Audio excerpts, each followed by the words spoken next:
আমি একদম গ্যারেন্টি দিয়ে বলতে পারি যে কাঁঠালের দানার এই রেসিপিটা তোমরা আগে কোনোদিনও খাওনি।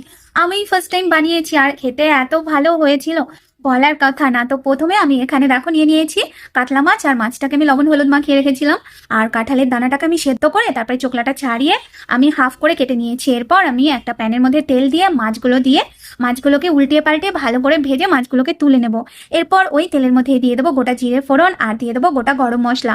তারপর ওর মধ্যে পেঁয়াজ কুচি দিয়ে পেঁয়াজটাকে একটু নরম করে ভেজে নিতে হবে। পেঁয়াজটা ভাজা হয়ে গেলে ওর মধ্যে দিয়ে দেবো মশলা। তো এখানে হাফ চামচের মতো আদা বাটা, হাফ চামচের মতন রসুন বাটা, আর যেমন লঙ্কা খাবে সেরকম বুঝে লঙ্কা, আর 1 চামচের মতন মৌরি বাটা, সেটা দিয়ে তারপর মশলাটাকে ভালো করে কষিয়ে নিয়ে এরপর দিয়ে দেবো কিছু গুঁড়ো মশলা। তো এখানে আমি 1 চামচের মতো জিরে গুঁড়ো, 1.5 চামচের মতন ধনে গুঁড়ো, পরিমাণ মতো লবণ, হলুদ, লঙ্কার গুঁড়ো আর সামান্য জল দিয়ে মশলাটাকে ভালো করে কষিয়ে নিয়েছি।